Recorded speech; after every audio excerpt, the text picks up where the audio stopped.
Okay, so here we go. So this is a story of employment. And at one time in my life, I was working as a headhunter, sales recruiter in the city of Detroit. And I didn't like it because it was inside on the phone all day. And I decided that's not who I wanted to be. You know, I didn't want to do that.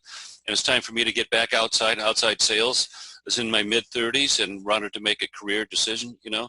So I had the luxury because I was employed, and I had the luxury of talking with all these different companies coming in to hire salespeople. I got a good chance to see the world of professional sales from a really different perspective. And I saw, for example, that, you know, there's career paths. If you wanted to be a vice president of something, you went to these kind of companies. And 15 years, 20 years now, you'd be a vice president of something. If you wanted to make a lot of money in the short term, you went to these kind of companies. And so there were different career paths for professional salespeople. And at this point, I said, you know what? I'm going to make a really good decision. So what do I want in a job, in a career choice? I said, well, number one, I wanted to make really good money. I'd been #1 salesperson in the nation for one company, top 10 with another. I thought I was a good salesperson, and good salespeople make good money. So number one, I want to make good money. Number two, I knew myself at this point in time, and I knew if I only had one product to sell, I'd be sort of bored. Didn't want to get bored, so I needed a wide variety of things to sell. That was number two. Number three, this point in my life, Colleen and I had 4 children. We were foster parents. Over the years, we had 19 foster children, and what that meant is I had to be home most nights. So number 3 in my list of criteria was home most nights.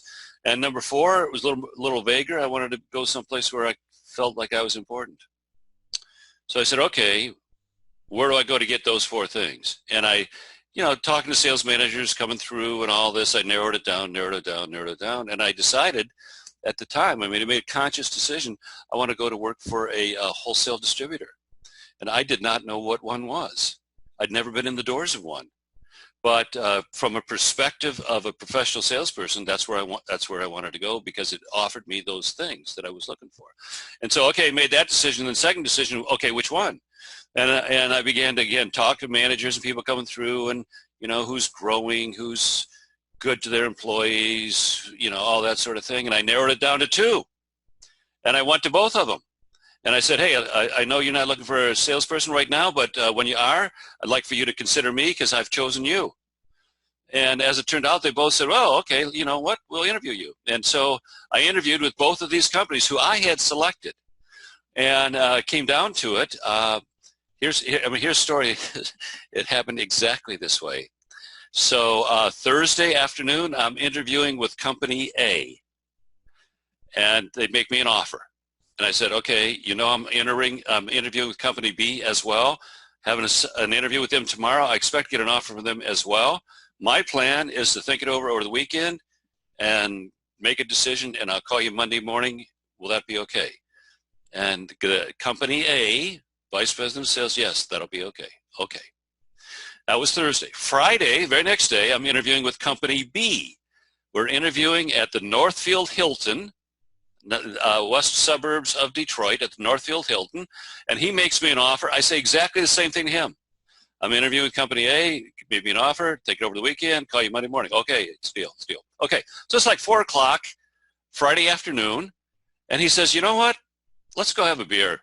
So we walk over to the bar area, because we were out in the lobby, walk over to the bar, sit down and have a beer. Then we're just sitting there, and the door opens 15 feet away. It's a meeting room, and out comes the entire sales force from company A, who I interviewed the day before. And out comes the guy I interviewed with the day before. He comes out, he sees me sitting there with Ned, who's the manager from company B. He comes over, he chats for a few minutes. Hey, how are you? Okay, goes his own way. Not a big deal, right? Okay, so over the weekend, I give it a lot of thought, and I decide I'm going to go to work for company A. That's the first one. And so I called him on Monday morning, as I said I would, and said, I've thought about it, and I've decided to accept your offer, and looking forward to working with you. And he said, well, really? He said, you know what? I saw you sitting there with Ned, and Ned had such a pleased look on his face. I thought sure you had accepted his offer on the spot. And so I talked to the owner over the weekend, and we decided to cut the territory up and split it up among the existing guys, and you don't have a job because we did away with the territory. I said, okay, thank you very much. I called Ned, said, Ned, I've decided to take your job, company B. And honestly, when I look back on it, so it was not my choice. But circumstances were such that I had no other choice. You know, that was my only choice. And it as a result of that, it led to a progression of events that eventually led me to do what I've been doing for the last 30 years. That is, you know, as sales authority, sales trainer. I would not have done that had I gone to the other company because of the circumstances that happened with the one I did.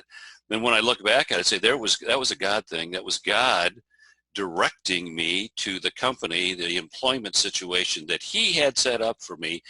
And it wasn't my choice. My choice was the opposite. He chose and put me in the place where I should be. It's a God thing.